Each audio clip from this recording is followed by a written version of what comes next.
And we have heard from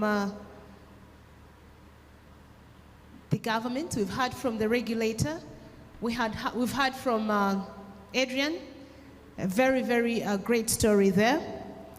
But we were tasked this morning by the minister to come up with actionable points, practical things that we can do to move this forward. And so let's hear from all parties. And our next discussion is going to be focused on picking the minds of the investor. What does the investor think?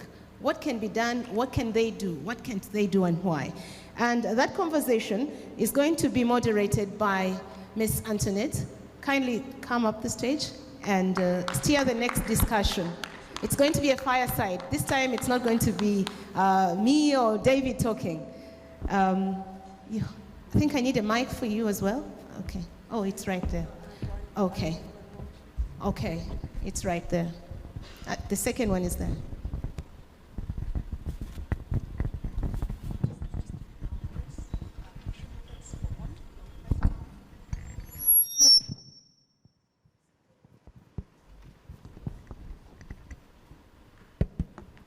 Just testing my mic. I hope you can all hear me. Good morning. And I hope you'll be able to power through this next session. We're going to try and keep it as interactive and exciting and interesting as possible. Before I introduce and bring my colleague on the stage, I just wanted to give a bit of a background about who I am and why we're here as an organization. So the introduction has been made. My name is Antoinette Tesha. I'm the program director for the Textile and Apparel program of Gatsby Africa. Gatsby Africa is a for-impact organization. We're founded by the Sainsbury's Charitable Foundation, and we exist in East Africa to advance sectors that have a strategic ability to create jobs, employment, but also fit within the natural competitive advantage of the countries in which we operate. We're based out of Kenya, but hopefully soon to be in Uganda.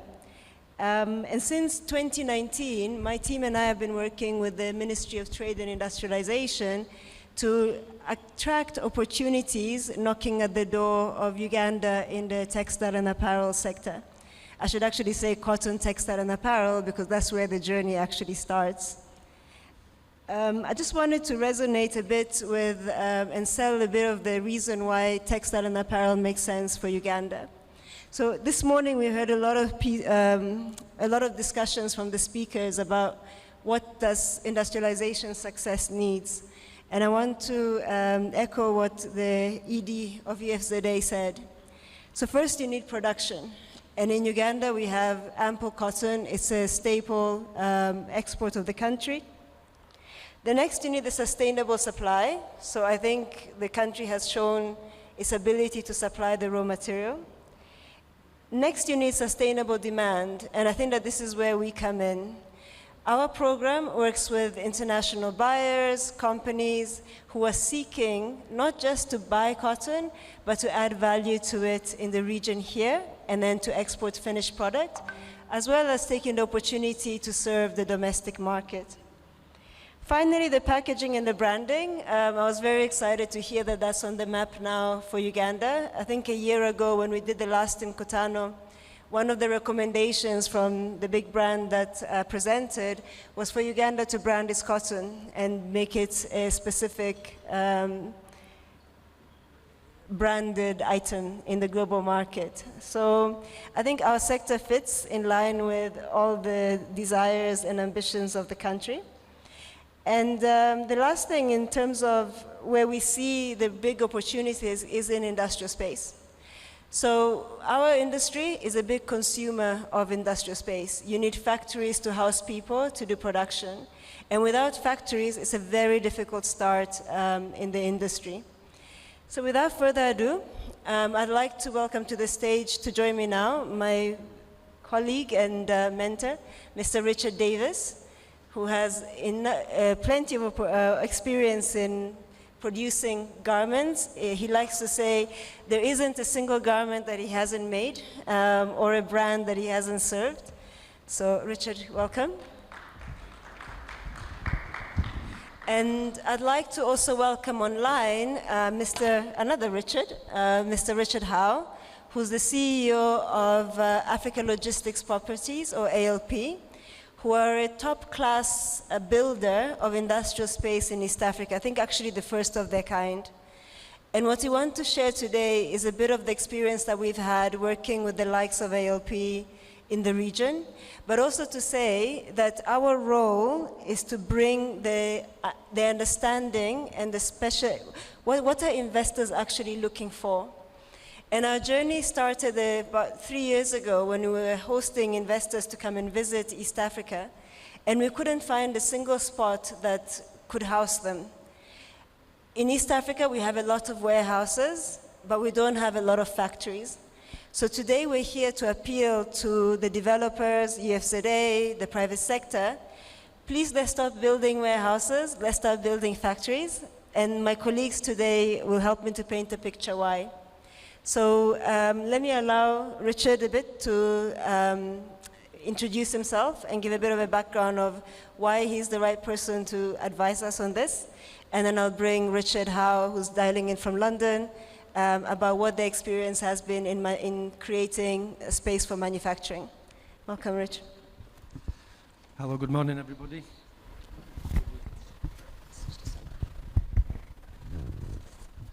Hello, good morning, everybody. As Antoinette said, my name is Richard Davis. I'm a British national, and I've been in the textile and apparel industry for just over 40 years now.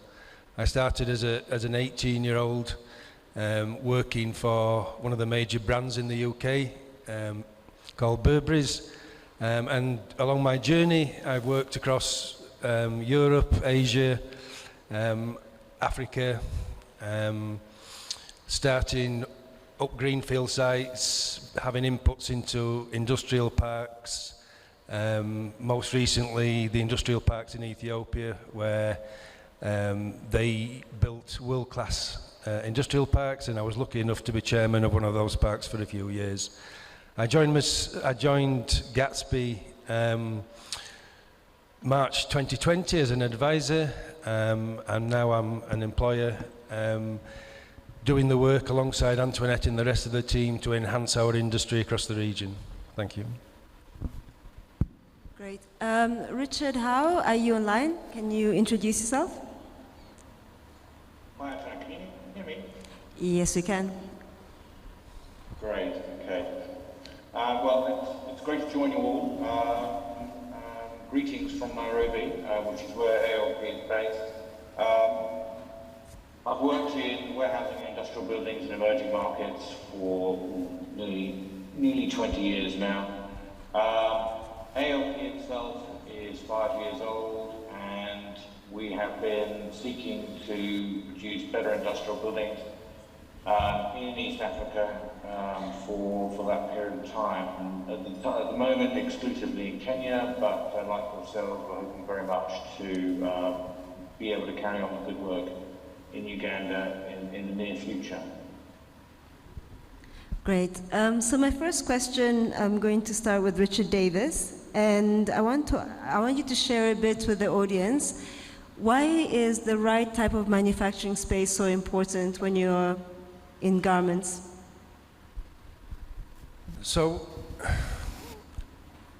when we talk about manufacturing space in textiles and apparel, we try and encourage our developers who we work with to understand what a fit-for-purpose, plug-and-play shed is. The shed is the factory. It's a terminology that's used here, similar to go-downs and things. I don't particularly like go-down, I don't like shed. It's a factory, it's an industrial working space. So, fit-for-purpose is all about compliance, it's about having the right size, it's about having the correct health and safety aspects, it's about understanding what our industry needs in terms of the full value chain. So specific parts of the value chain require different sizes of buildings. Not one space fits all in our industry. A mill will be anything upwards of 40, 50,000 square metres. Somebody making labels will be 1,000 square metres. typical apparel manufacturing sites would be between 5 and 10,000 square metres. So there's a whole range of sizes that's important that people understand that not one space fits everybody. And you have to build in there. It's all about compliance, health and safety. It's all about the workflow. It's enabling an investor to look at a building and go, I can move in here on Monday. Not I have to start knocking these down, I have to start putting fire escapes in, it's not big enough, I have to make extensions, I have to build canteens, I don't have enough toilets, etc, etc, etc. So to understand our industry, you have to understand that the buildings and the industrial space, and even in terms of the parks, will be different throughout that value chain. Thank you, Richard. So the next question is a little bit more around the location. So this was touched upon when UFZA was asked where are industrial parks to be situated. Now, what do you look for if you're trying to attract a garment investor? And I think this is quite important in terms of the number of people that this industry is able to employ. Please go ahead, Richard. So as an investor, location is crucial. You can't just take a piece of land in the middle of nowhere and delegate that that's going to be an SEZ park. And again, throughout our value chain, you've got different requirements for different parts of that value chain. So if you're going to build a mill, the key areas, is there enough power? Is there enough water? How is that water and how is that power managed? A 40,000, 50,000 square mill will employ approximately 700 people. If you build a 10,000 square metre shed for apparel, that's going to have 5,000 people. So, and depending on the processes, the power and the water may not be necessarily so key as the demographics of the area. So when you want to employ 5,000 people over the space of 12 to 18 months, where are they living? What is the transport systems? What's the security? Is it safe for my workers to go home on a night? You can't just bring in 5,000 people into the middle of nowhere and expect them then to work for you and then have nowhere to go. So location is extremely important, and if you take the two extremes, the mills and then the apparel manufacturers, they both need two different asks. So you may have a park that's great for mills, and then somewhere else you may have a park that's great for apparel. Thank you, Richard. So my next question goes to Richard Howe at ALP, and I'll make it into a two-point question. ALP is probably a very sophisticated builder, so I want to ask, what inspired you to start thinking about commercial space in East Africa? What opportunities did you see that made sense for the type of product that you produce? I think the original vision of ALP was based around exactly that question. So if you look at East Africa and you look at the existing stock of industrial buildings, and at the time we were concentrating on warehousing, the existing stock of those buildings is very poor compared to other emerging markets. So if you compare it to Vietnam, if you compare it to India, and we know that those more sophisticated industrial buildings and warehouses work in those economies. They work in every part of the global economy. So it seems inconceivable to us that they don't work in East Africa as well. So the judgment at the beginning of ALP was that East Africa needs those buildings, can use those buildings, and therefore that's a commercial opportunity to provide those buildings. So it really is as simple as seeing a gap in the market, and moving in to fill that gap in terms of deploying investment in real estate for users who want and can use and can get value out of more sophisticated industrial buildings than the existing stock. particular, as Richard says, the dreaded go-downs. So it's really a very simple business proposition in that sense. Okay, and my next question is still to you, Richard Howe. What do you look for before entering a country? So why Kenya and not Uganda first? I'm putting you on the spot here. Yeah, sure, no, I understand.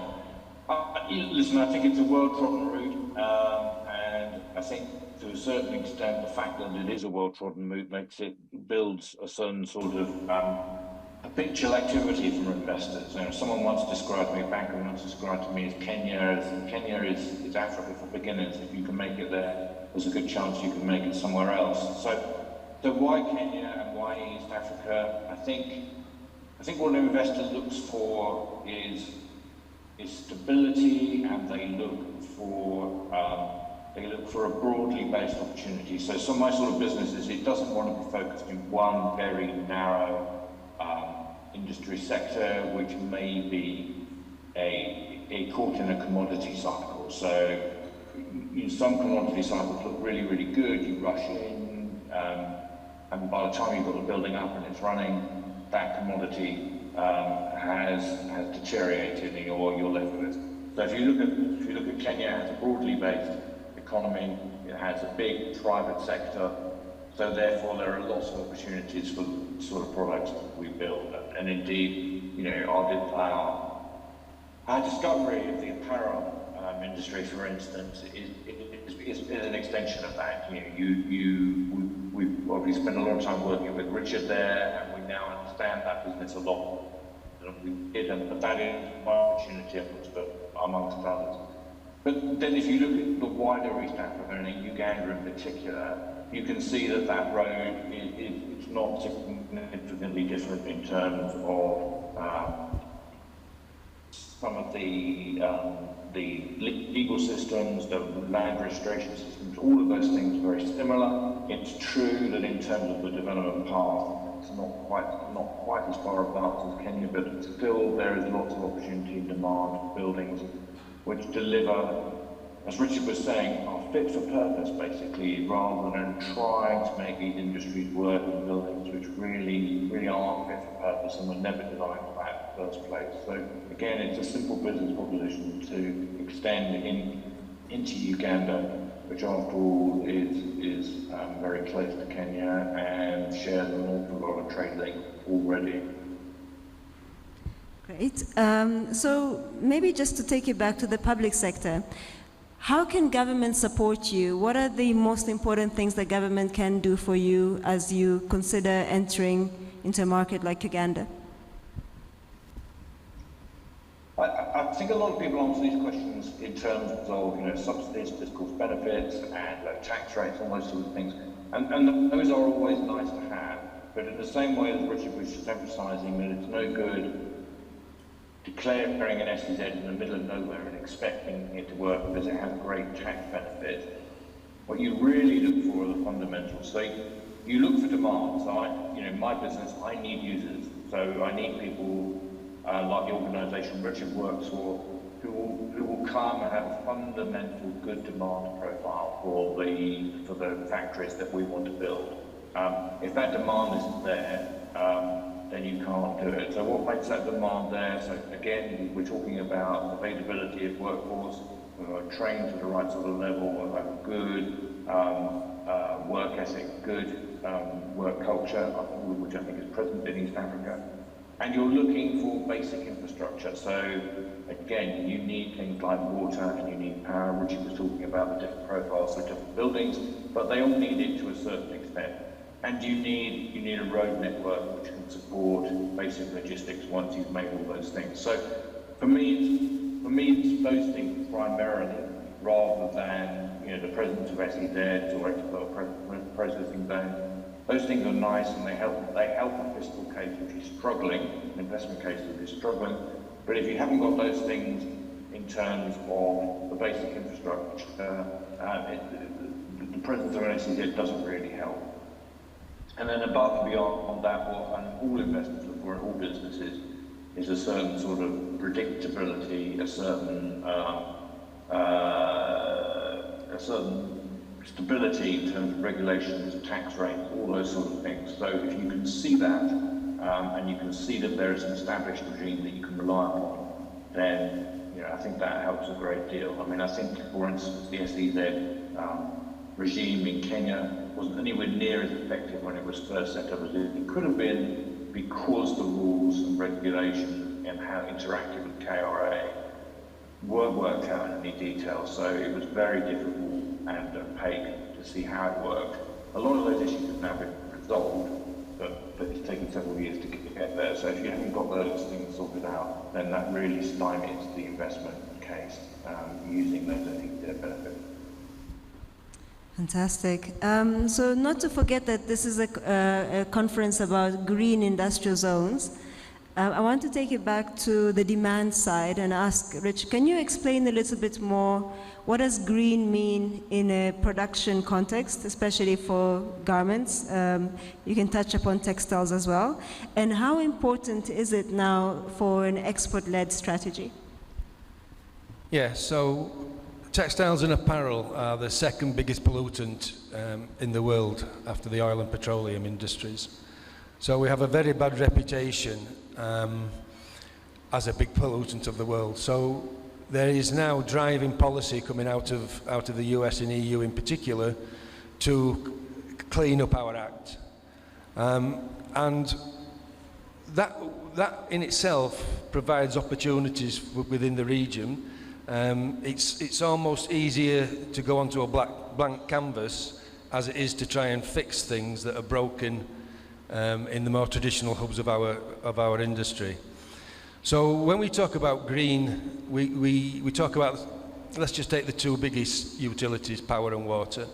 When it comes to power, it needs to be as natural as possible. So we're talking hydro here, solar, geothermal, wind if possible, all these things that are natural. Fossil fuels are a thing of the past. They're no longer welcomed in our industry. I know some brands now who will not use people who are still burning fossil fuels. Even boilers now have to have what we call biofuels, so we're burning waste that are natural waste, whether it be macadamia shells, coconut shells. They can burn all kinds of things now, sugarcane waste, etc. So water is extremely important in our industry. We use a lot of chemicals, so a big mill now has to have what we call an ETP at the very least, a ZLD, which is even better. ETP is effluent treatment plant, ZLD is zero liquid discharge plant. Zero liquid discharge is basically something that does not send water back into the municipality. It recycles, and it can recycle up to 95% of that water for reuse within the industry. So these are the very basics that we have to have now. And the industrial parks, if they want to be green, need to include all those things. Otherwise, the brands who are the king, or who drive our industry, who drive the investments into these parks, if that criteria is not there, then it's a no-go. They're going to be looking somewhere else. So it's just a non-negotiable fact now that these parks have to be green. Richard, Howe, I'm going to take it back to you because you build to a specific green standard. I always forget the acronym. But can you share a little bit more about why you've chosen to do it the green way, and what does that mean in terms of unlocking finance in this new ESG world in which we live? Yeah, no, I think the green journey is really important. I mean, I think in some ways we are a microcosm of how that comes about. I mean, our principal investors are people like the World Bank and BII. So right from the very start, it was very clear that there were going to be very strict green standards in what we built, and we embraced the EDGE standard, which is the one that is invented, overseen and audited by the World Bank, specifically for development in emerging markets, and it focuses on the very important things in those markets, namely electricity, water, and the amount of embodied carbon that you actually put into the building itself. But our journey has definitely progressed in the 5 years we've been in business, in that we now see a lot more client pull in terms of using our buildings. The fact that they have those green standards is increasingly important to multinationals, not just in the enrichment industry, but in another industries. It's becoming an absolute requirement in terms of that once those green choices are available in the market, they become really important and you get a premium for it. And I think if as a real estate developer you're ever looking to dispose of your assets, again, the fact that they are green certified and that they clearly have those features about them and sort of driving down those usages is very important.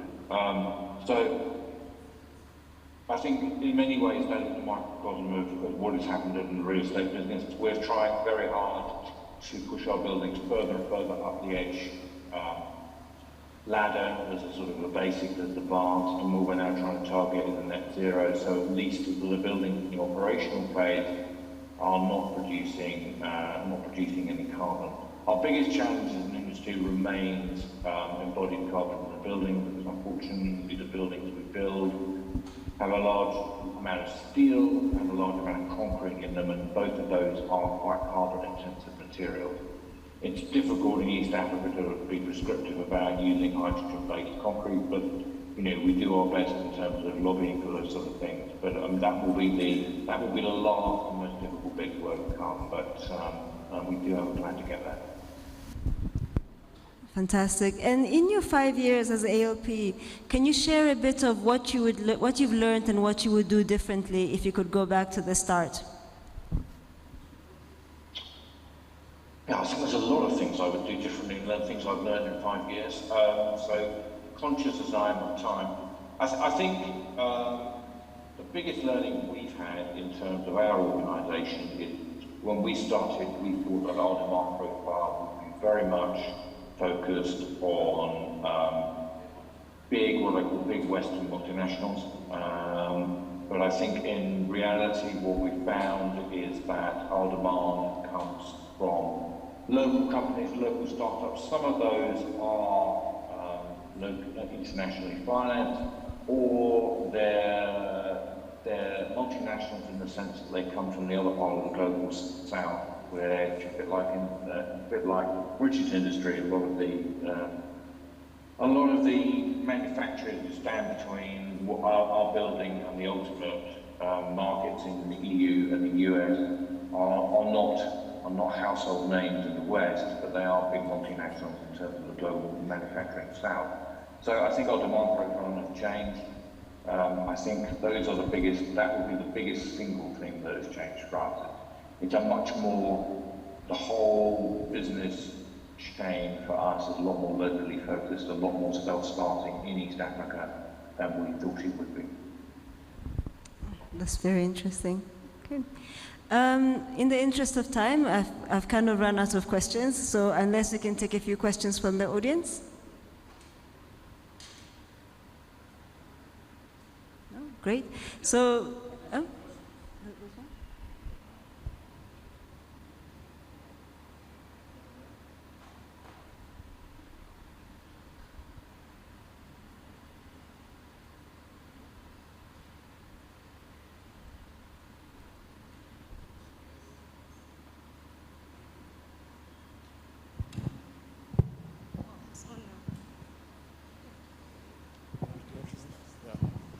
Mine is very simple, but first of all, thanks to the two Richards and Antoinette for moderating a very interesting fireside. At the end of all these conversations is the aspect of jobs. So at some point in time, we need to have a metric around jobs created. I think there's a statistic from the World Bank about the need for about 600,000 jobs every year. It's 3 years old, that statistic.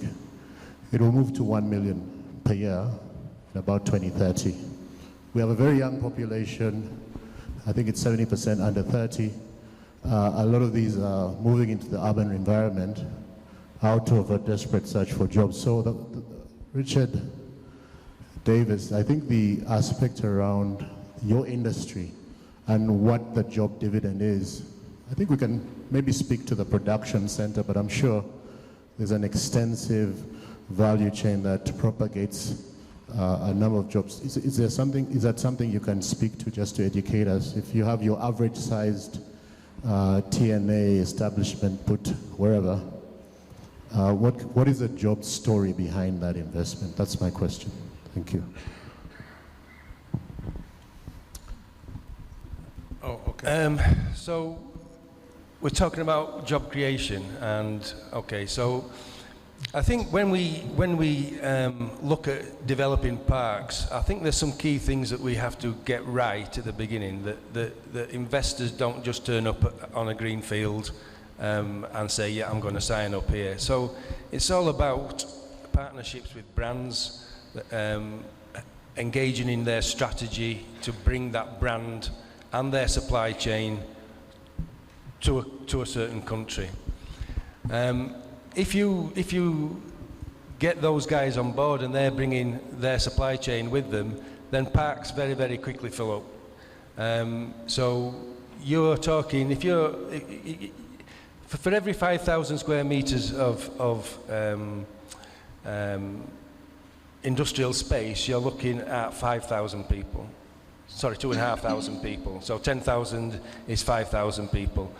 So the parks need to be quite big, and they need to be built quite fast, and they need to give investors the ability to expand over the years, so that they also bring in more people. And it's like a domino effect. Supply chain have supply chain, and those supply chains have other supply chains.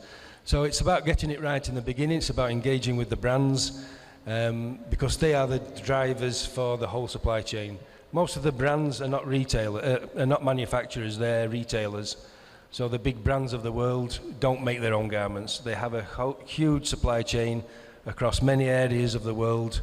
It's all about encouraging them to divert their strategy. And now is the right time to do that. I mean, there's a lot of challenges going off around the world where our key manufacturing hubs are, and it's the time right now to get the brands to change direction a little, and the jobs will come. Just want to add a bit to that. So what we've seen post-COVID is a whole reorganization of the supply chain in this market.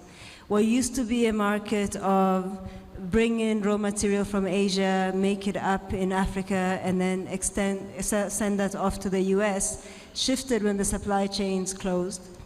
If you look at our organization's vision for the sector, we've seen a migration of industry from Asia into Africa.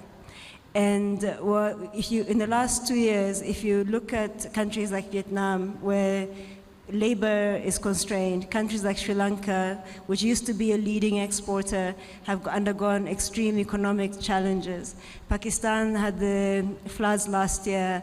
Turkey now has had a whole issue with the earthquake, which is extremely unfortunate. But all these used to be big production hubs where many brands had concentrated their sourcing. I think what we've seen with brands is, one is that country concentration post-COVID is no longer comfortable. And then also, as these other markets mature, then they need to look for somewhere else to go and produce at a cost-effective way. We had an engagement with an exporter out of China, and he said, right now, salaries in China at $1,200 per month. They're a big investor in Northern Africa. Their salaries are ranging between 60 to 120 if you go into Egypt. So if you look at East Africa, we now are in line of where salaries can be at the production level. But what's next is the extreme investment that our governments have done in infrastructure. And I actually had a note here to commend the Ugandan government for all the points that the minister raised. There's water, there's power, there's efficient, cheap power.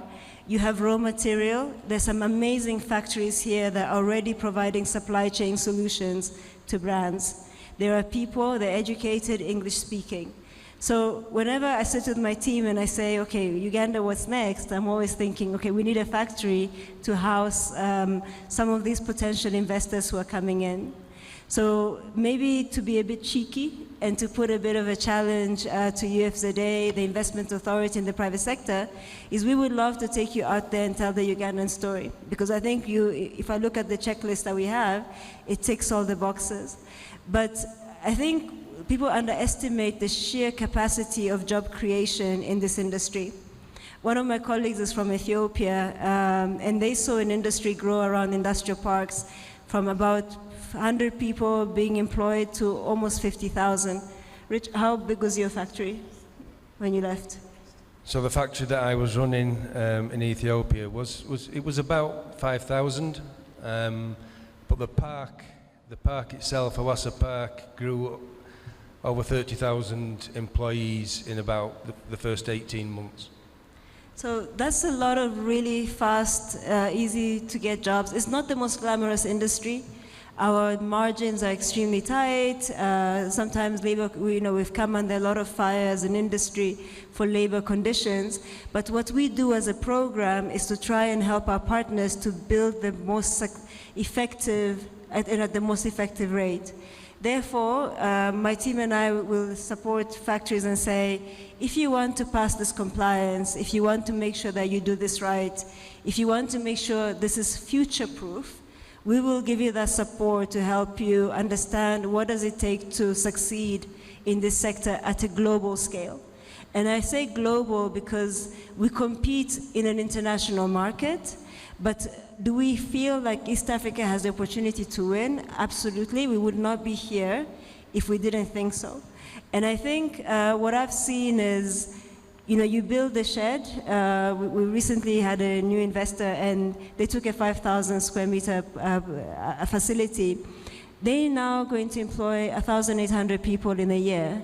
So that type of growth is quite exciting, and you can actually go there and count. We have partners who employ 12,000 people, 8,000 people in one company. So I think the reason why we're in this industry is chasing the jobs. Our role as Gatsby is to make sure that those jobs are responsible, sustainable, and also in line with caretaking of our people, making sure they're the best in class. So we're chasing not the rats and mice kind of businesses, but the really good quality brands that are seeking to build better. And that's why we will always be looking at build it green, build it responsible, make sure it's safe, and have the right structures around the industry. Thank you. Another question? Thank you very much for the session. My name is Alan Senyondwa. I work with the Private Sector Foundation in the area of manufacturing. I just have a question which we are grappling with. We are in the process of creating about 281,000 jobs, and we are actually targeting about 50,000 in the textile and apparel sector. One of the biggest challenges we are faced with, we thought we were at the tail end of finishing up the proposal, but we were faced with a huge challenge, the challenge of the high requirements for the demanded goods. Meaning, if you have to supply, wherever you have to supply, number one, you need to be able to get the demand for those products. And those, the demand comes with very high requirements. And the question that we pose, maybe to Richard, how are you ensuring that you're fulfilling the high requirements? For example, delivery on time, but also the numbers, because only if you have the demand can you create the jobs.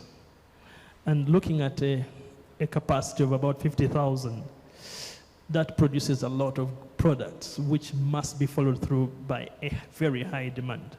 So I'd like to learn more a little bit around the the demand aspect. Is there the market for such 100,000, 10,000, 50,000 jobs to be created in such a line? Thank you very much. Yeah, so first I'll start off where I mentioned in one of the last questions. So if you engage with the brand, it's the brand who will drive usually the investment into a park. And how they do that, they will bring their supply chain and underpin their orders for at least 3 to 5 years.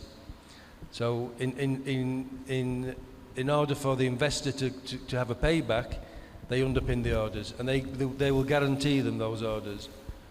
So if you're going to set up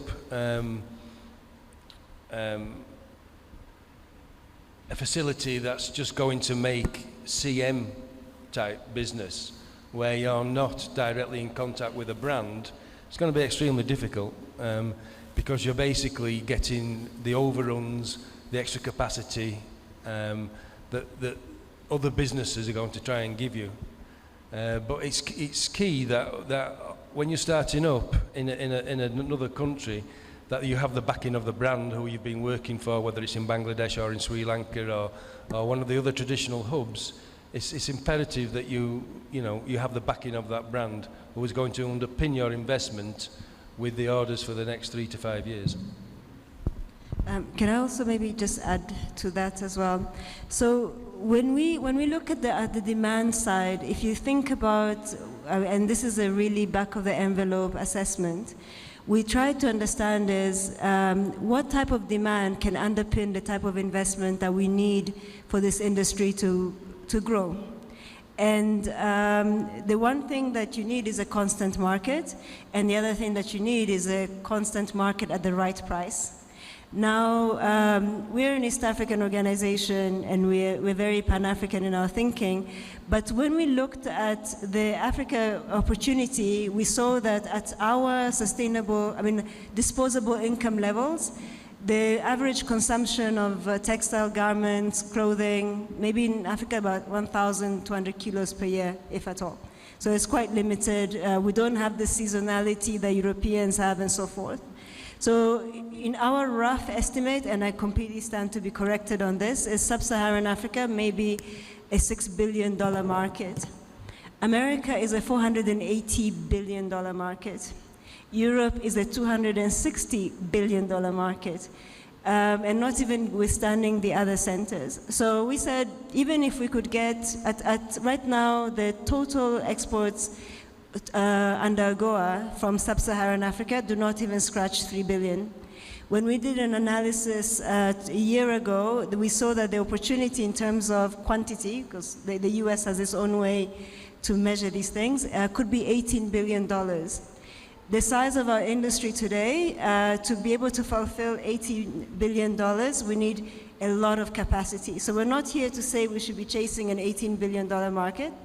To us, we're thinking that even if we could move the needle to 5 billion, that is already significant in terms of jobs, value addition, and so forth. So I think that's why we've always been almost looking at an export-led. And the reason why we say export-led also is because our own compatriots demand high-quality products. People say second-hand clothing is because we don't have industries, but I sit with a lot of millennials who are saying they want to wear this particular jeans, this particular style. They want to go to a gym looking a certain way. I don't see people going to the gym wearing our traditional fabrics. And I think, so it's never a yes or no or black and white. I think our work has really been to find the type of brands who find East Africa attractive, and then to also showcase East Africa's best points. And I think the reason why we have a program here is because Uganda ticks a lot of those boxes, and what is missing is packaging it. And then also yourselves as a private sector, if you have capital, a lot of these incoming manufacturers don't mind coming in under joint venture as long as it's fair. You also don't have to open your own factory. You can be a commercial investor. You can buy shares in that factory. And let the experts build it. we've seen many cases where someone has said, okay, I have some money, I'm quite wealthy, I want to start a garment industry or a garment factory. This industry is extremely complex, as you said. It's a difficult industry. And even if someone tells you how to do it, if you don't have a brand sitting next to you, if you don't have the expertise of how to play the game, it can be very complicated and difficult. So we always say, build a wheels and spokes model. You bring in one of the best garment manufacturers into your ecosystem, you build around it, you help them to farm out their business, and then that's where you also gain the expertise to make the leap forward. Most garment operators will tell you 7 to 10 years break even if they do large investments. And it's not just about having 400 sewing machines. You have a payroll to maintain. There's so many complexities in this industry. So as a private sector, my recommendation is bring in the right expertise, build an ecosystem around them. If someone is making 20 million shirts, take 2, grow your business. And that's the model we've seen in Bangladesh, we've seen that in Sri Lanka, and that's how you succeed. So I think trying to do everything yourself in such a complex industry is always almost suicide. But this is why we're here, and that's why we bring this type of expertise to the table, is to help investors who are passionate about the industry. And I find in Uganda, there's so many blocks, you just need that final connector. And I hope that working together, we can build that connecting point eventually. Thank you. Yeah. Oh, that's lots of questions. Please. Thank you very much. My name is Dr. Anthony Tumengana. I am from Makerere University, in the College of Business and Management Sciences. And my question comes to you, Tessa.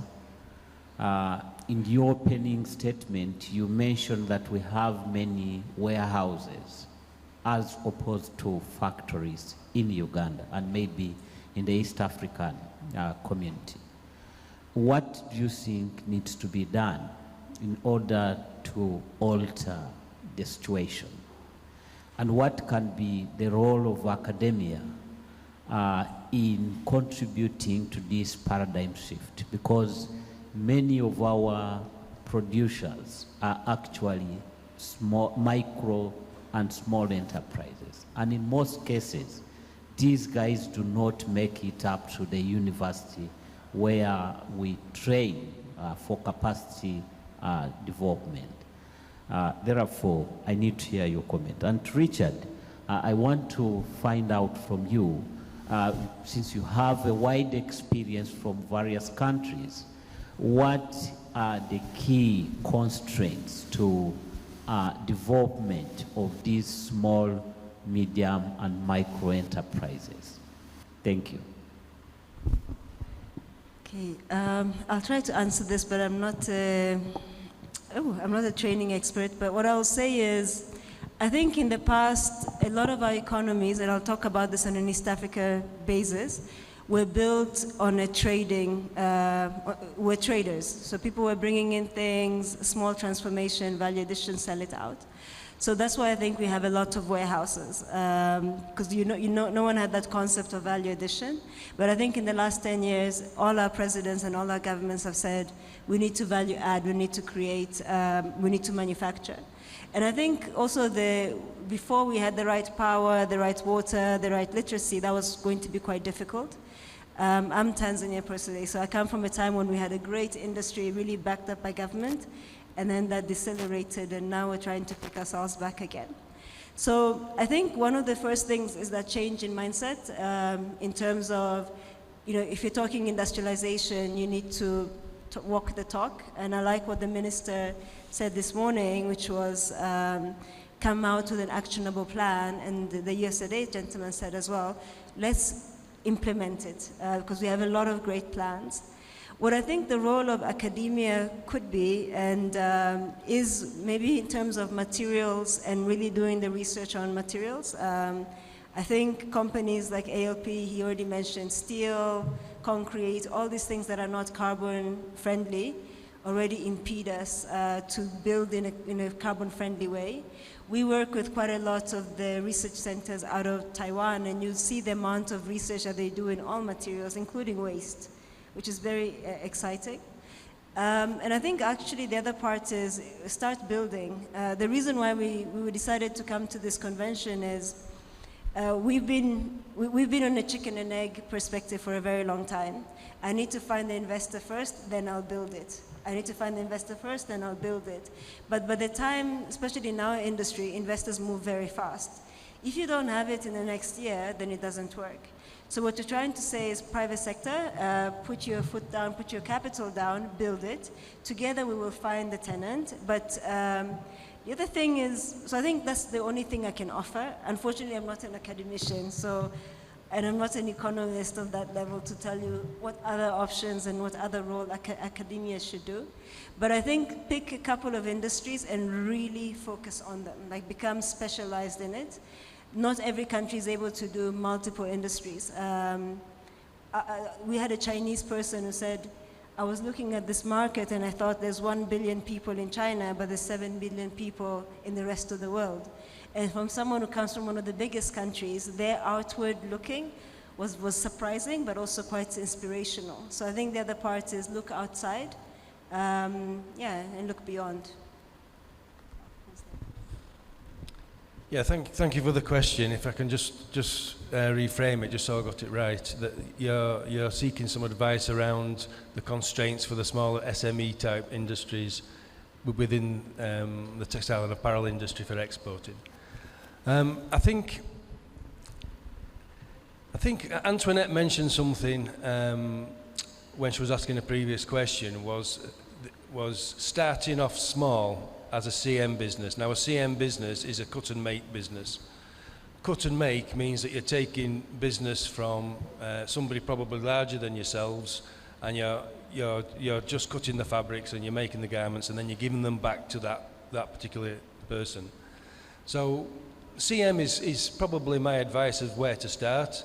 You'd get to start to understand the industry. You would get to understand exports more and how the brands think and work.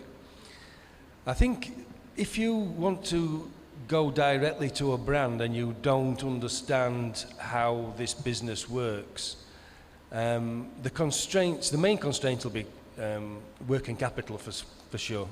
You're going to fund your orders for 6 months before you're paid for them.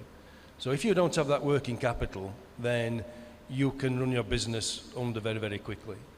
And if you don't understand how the brands work and what the contracts mean about the penalties for lateness, quality issues, all these things that they build into their contracts, so if you're late, they'll expect you to fly them, all their profit gone.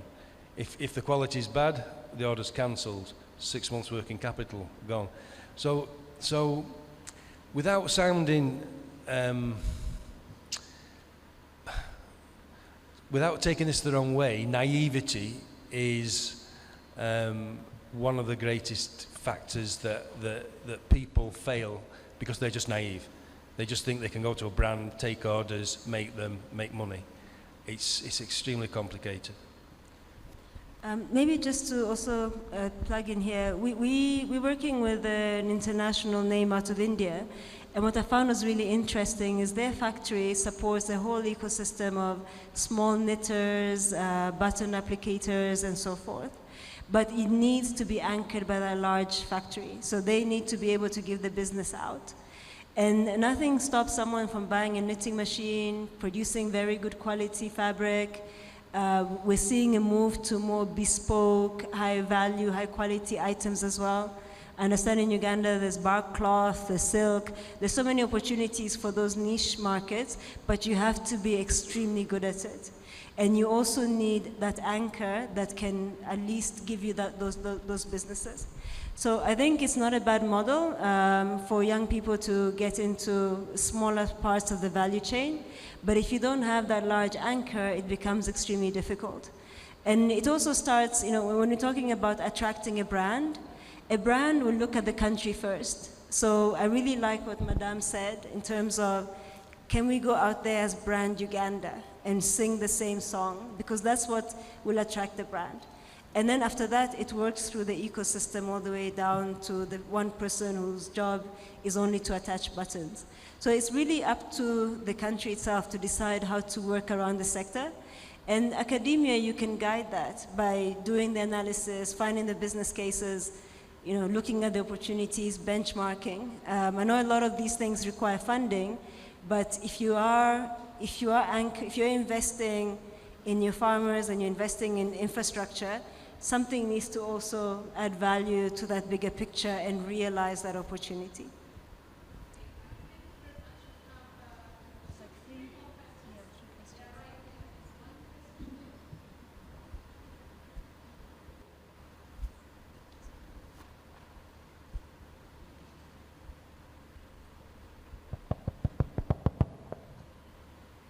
So we have 3 more questions. That will be 4. Sorry? Okay. I'm going to ask the team. Thank you very much for the discussions, how they're going. My name is Stella Okot from IFAD, and I'm just remembering the words that the right investor, the investor would want to find a factory that is, well built and ready for use. And so we have a fund and we're investing in agribusinesses, but obviously the environment or the agribusinesses here don't have the right factory, facilities. And so we go the extra mile to partner with the SME and put up, the right facility and bring in, the right technical expertise like the ALP that you've brought on board. And so my ask, or do you also have that kind of similar arrangement, to bring in investors who would come in to support, SMEs, set up the right kind of facility, as opposed to expecting the SMEs, as already mentioned, that there's the issue of credit, affordable credit, and also patient for this kind of investment. So what is your thinking around that? That is something I really wanted to hear. Thank you.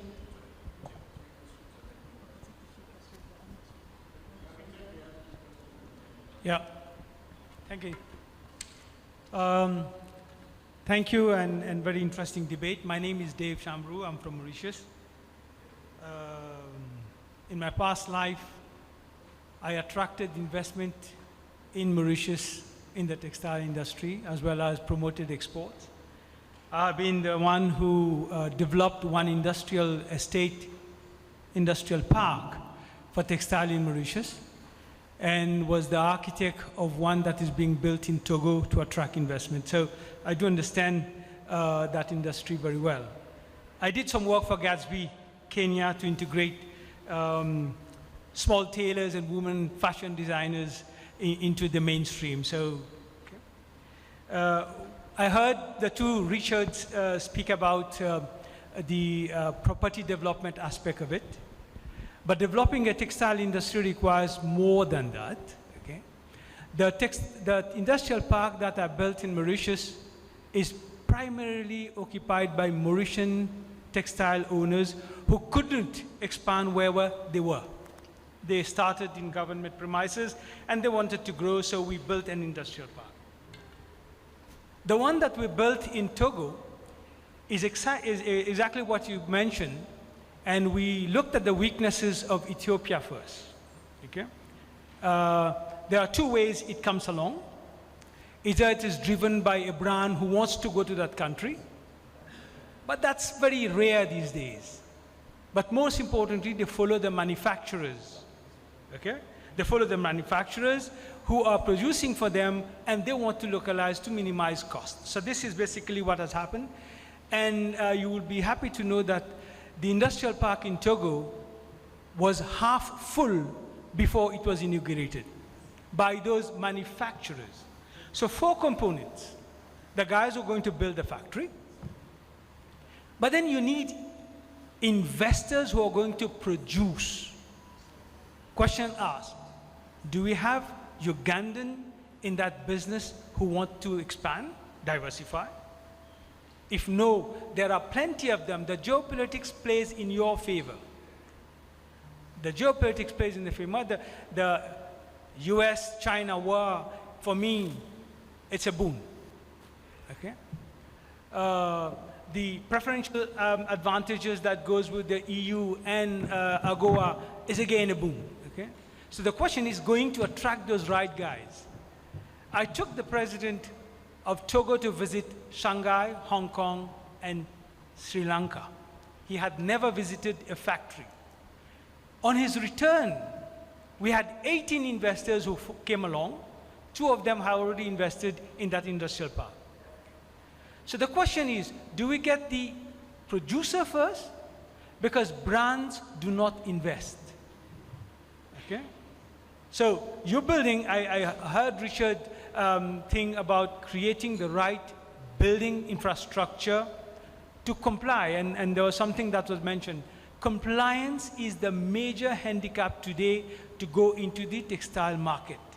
They want to see, are you using child labor? Are you having the right security? Are you using the right technology? Do you have the right number of toilets? Are the toilets different for men and women? So compliance is a major issue, okay? So if Uganda wants to build a sustainable industry for textile, first thing is to attract the investor who is going to do that. But before the investor comes in, these guys come along to say that we have the right infrastructure, okay? We have the building for you to plug and play, okay, at reasonable rate. They cannot be paying, I don't know, $20 a square foot per year, okay? They're looking at cheap, okay? Luckily, you have water, you have electricity that plays in your favor, okay? The question is, do you have the drive? Do you have the incentives to go along? Some years back, when I made a proposal to the government of Mauritius, let's have spinning mills in Mauritius, they laughed. We don't know. The Mauritians have never seen a cotton plant in their life. We have never seen a sheep that has wool. Okay? But we looked at the market access, EU, and that was AGOA coming along. And today we have 4 spinning plants in Mauritius. And we have surplus supply of yarn from Mauritius. Okay? We give them the right incentives, we give them the right building, we give them the right infrastructure to go along. So it has to be rethought. A generic approach to investment in textile cannot work. Government must sit down and come up with a policy package looking at all those value chain, incentives, infrastructure, regional value chain. If you think you can build an industry using only Ugandan cotton, forget it. Okay? We import cotton from 48 countries in Mauritius, including your country, okay? So it has to be rethought. I think a group can work on what will be the exact package to be able to incentivize the Chinese, the Taiwanese, the Hong Kongese, the Koreans who want to go into EU and who wants to go into the US using the beneficial market access. And forget not AFCFTA. Nigeria is a huge market. Okay? Nigeria alone buys the largest number of jeans that you can even think of. Okay? And you have now guys like from Turkey who wants to come along. Ethiopia is one of the cases where the Turkeys come along, but they are not coming no more. Okay? So they're not coming no more. So you have to think, I think Uganda, with the size, with the electricity, with the water, with the people, can play the role. Now the question is, how committed is the government to bring in one big guy who is going to become the seed capital for the others to follow? Thank you. Thank you very much. Antoinette, may I request kindly that we take the 2 final questions and then you answer all of them at once? So there's a gentleman right there, and then Ambassador. Thank you. Thank you very much. I am Prosper Mutagoma from Knight Frank, Uganda. My question follows the 2 questions that have come before this one. Most of the developers in Uganda, this one goes to Richard Howes, actually, and also the team from Gatsby. Most of the investors in Uganda, most of the developers rather, look into the retail and residential. We're seeing a lot of apartments coming up. We're seeing a lot of malls coming up. We wanted to know how how the private sector can help to interest these developers to look into the industrial side. So the questions before came were looking more into how government can play its part.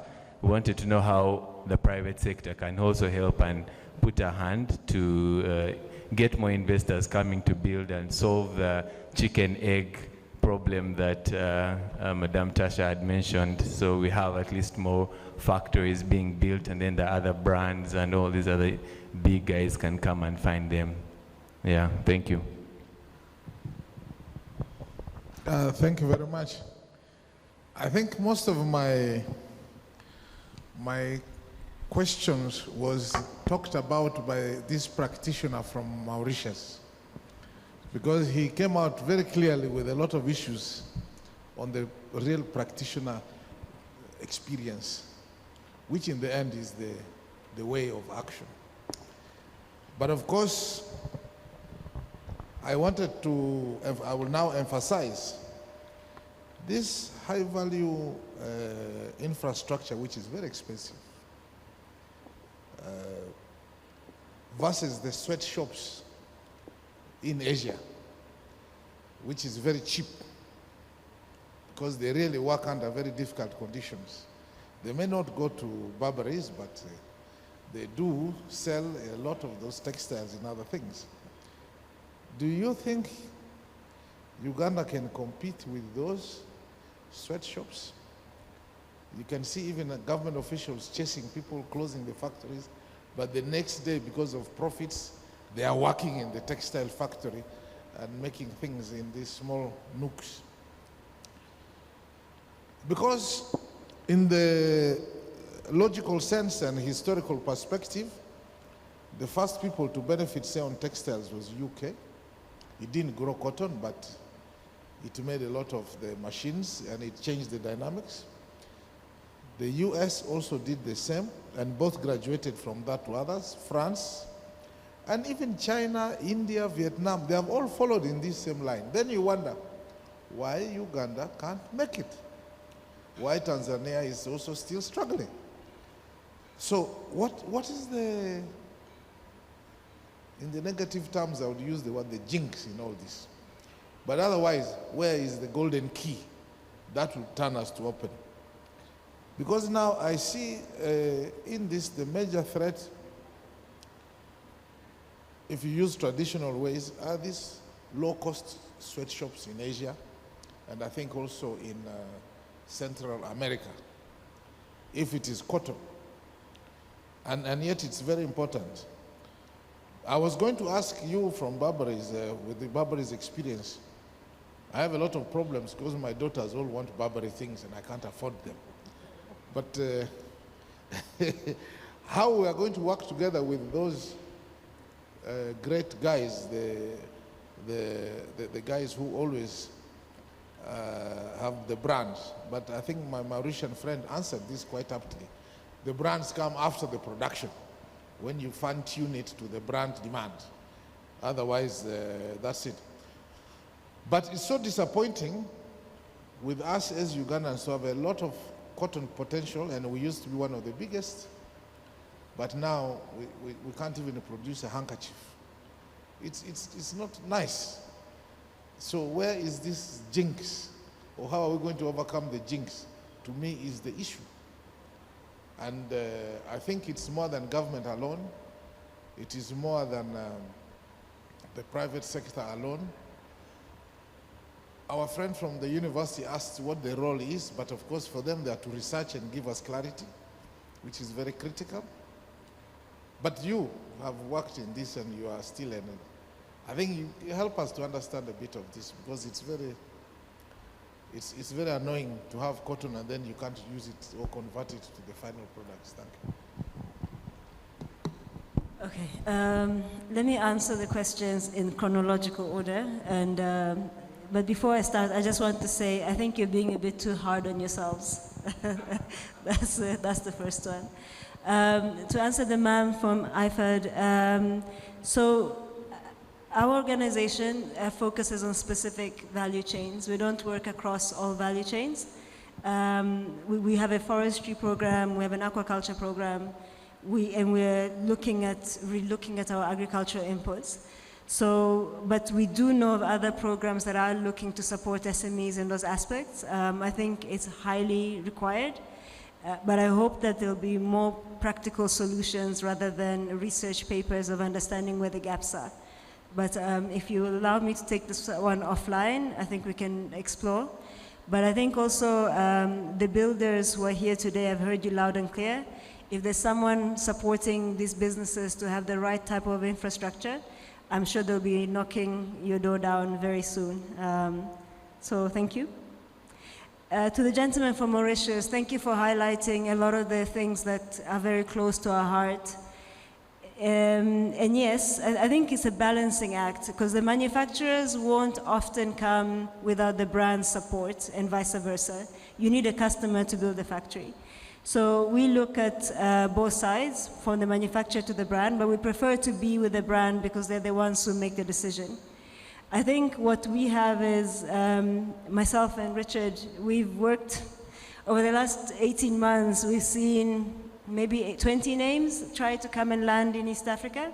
And the reason why we're here, not talking to you about cotton textile, we're talking to you about built space, is because of the pain of that journey. There are some other things that I wish I could share now, but it's not my place to share because they're sitting with government.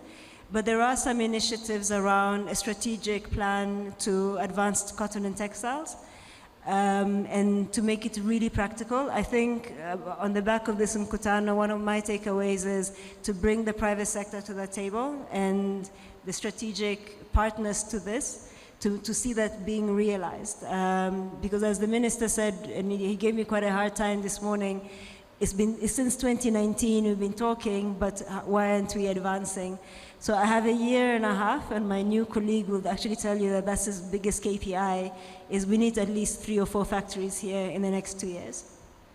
In terms of the building, and so actually the reason why we ended up in built space is in Kenya, if you go to Nairobi, there's a lot of domestic real estate. If you go to Dar es Salaam, there's a lot of office real estate. But in the whole of East Africa, we don't have a single factory. And I think what we got really frustrated is to say, instead of building these towers that are staying empty, why can't we just build a shed? And that's why we started talking to the private sector. That's why we're here today. That's why whenever you see an event that involves factory space, manufacturing, we'll be there by default. And we work with all builders. We've developed guidelines on how to develop the right type of factory. And we've benchmarked across the region in terms of price, cost, logistics, where does it work, where it doesn't work. And it's a public document. We're happy to share it with anyone who is interested in seeing it. I think one of the challenges that we have is in terms of our marketing out there. So until this year, we never had the product to take out there. So if I go to the textile hub in New York tomorrow, I cannot take a picture of virgin land and say, this will be built in 2 years' time. A lot of our brands have heard this story too many times. My friend from Togo will actually tell you, their journey probably started 7-10 years ago. We had all these brands scoping East Africa, and everyone was shown a picture of a field and told, we're going to build it one day.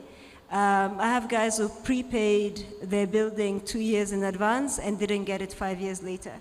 So our investors are tired, and then post-COVID, they've also been hit very hard by demand, then inflation. So 5 years ago, we could go to them and show them a piece of land. Some were brave and said, I'll build it myself. That is no longer the story. So it's more important than ever to have that PPP model and support each other in this journey. I do believe, though, that this is a fantastic industry because it's one of the few industries that grows year on year. And I hope that we won't build in East Africa what we see in Asia, which is the end of fast fashion. As a program, if you look at our payoff line, we're looking to build a sustainable, environmentally and socially responsible industry. That's the only type of industry we will get involved in. We cannot prescribe to a country what they will do, but that's where we will play. And I think every time someone tells me what is the carrying capacity of East Africa in terms of textile mills, I think as a region it's probably quite large, but in some countries we have very water scarce. In others we're sitting in the middle of national parks that our tourism depends on. So we can't be throwing dyes and chemicals into those places. So I think we have our own idea of what makes sense, But as you, as custodians of your own country, you must be prudent in the growth of this sector, because we do want to avoid those sweatshops that happen in Bangladesh. I think in terms of what the expectations are from a building perspective, our industry doesn't need highly sophisticated buildings. They actually need really simple buildings, but built well. One of the issues that they have in Asia, because the industry is so old, you don't have fire escapes, you don't have the right type of fire extinguishers, you don't have the right type of ventilation. So, as Richard said, what we have an opportunity here is to build right and to build from the bottom and to build it right first time. As a developer, you also don't want to build a building and then your tenant comes and says, oh, put the roof here, cut a door here, add this, add that. You want to get it right the first time. So that's quite important. Rich, I want you to bring in a bit of what I'm sure you have a lot of points to answer as well, so go for it. Yeah, thanks, Antoinette. I'll just carry on from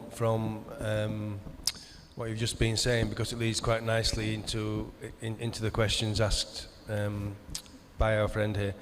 Can Uganda compete with the sweatshops of Bangladesh, I think you said?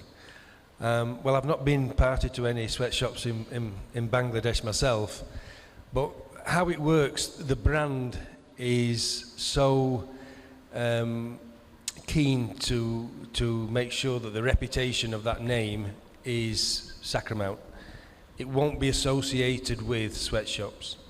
Now, unfortunately, other guys might be, and guys might farm out work, but the brand cannot be seen to be in any way not compliant. So if there is an accident in a sweatshop, and if there are people killed, it's not the factory manager who's killed them or the name of that business that's killed them. It's Tommy Hilfiger has killed these people. And that is so damaging to the brand that the brands they have so many mechanisms in place now whereby they have accreditations, they do factory audits. You cannot use any kind of person without their say-so, not for whether it's manufacturing or whether it's part of the supply chain, whether it's a zip, whether it's thread, whether it's a button. You can't use them without the brand signing off on it.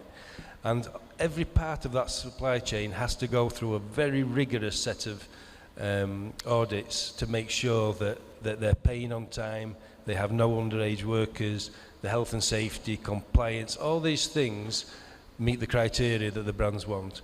So that's part of the beauty of coming now to East Africa, is that old model in the old Asian hubs is getting exhausted, is getting tired, and it is not meeting the standards that are now being set. So here we can build a very nice, responsible way of manufacturing, starting with the cotton right through to the garments. And all the value add, all the way along that process of taking cotton and turning it into garments, can be done in a clean, green, responsible, compliant way. It's exactly what the brands want. We just need, as Antoinette said, we just need now to package a business case and put Uganda in the spotlight, that this is what Uganda has to offer. And it has to, it has to meet the criteria that everybody's been speaking about this morning. The other part, I think, is product.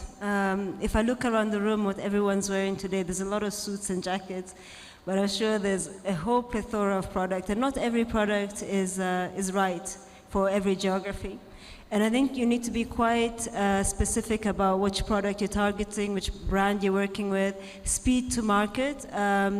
We deal with a very large trader, and the first thing is speed is life. If you cannot get it out on time, don't bother. So where you put your manufacturing is extremely important, but then also leverage on your natural capabilities. So I think East Africa has built a lot around men's bottoms and men's clothing, because men don't have the fast fashion that women have, which makes sense. We know people who are demanding trousers, chinos, all sorts of things. So I think finding the right product is another big formula in succeeding. Women's is quite difficult because we don't have a lot of synthetic capability in the region. But if Uganda does develop a refinery, trust and believe the we'll start making polyester and nylon, but there's also recycled polyester. So there's a lot of opportunity, just depends on the right product. And we don't actually come and say, use this product. Our role is really to showcase to the brand, this is what's available, this is the timeline in which it's available, what do you think you can do best here? And for myself, I joined GA in 2019. I haven't had the opportunity to really go out there and sell what Uganda has to offer, and I hope that this becomes the year that we do it. And we're definitely not in the business of sweatshops. I think we don't need to. This is a big enough industry in the world to cherry pick where you want to play. And I think the government has a very strong role to play in terms of safeguarding the people. And I think it's a place of choices. If you look at Sri Lanka before the economic hardships, they were employing, I think, about 7 million people, or 2 million people on $7 billion export. Now, East Africa, we're not even doing 1 billion. So 2 million people is a lot of people. And even if we take half of Sri Lanka's pie, we still have a lot of infrastructure to build and so forth. If we can get to 50,000 jobs, it's a material change. So I think where we play and how we position ourselves as a region is very important. I would love to see a properly integrated regional value chain. I think we all do, especially from the manufacturing perspective, but that's work in progress. And with the power here and the water availability, this is a great place to spin, to dye, to produce really high quality fabric, maybe some boutique garments for export. And then it can all go into the rest of the region because there's an existing supply chain and value chain there. So I guess my last point is, it's possible. Uganda can be competitive. We've led people here who've asked questions about how do they get in. So now the kazi is to make sure that we have the answers and we have a product to show them. So builders, please, if you're going to invest in real estate and build apartments, call us first. We'll give you a good business case of why to build a factory. Thank you. Thank you very much.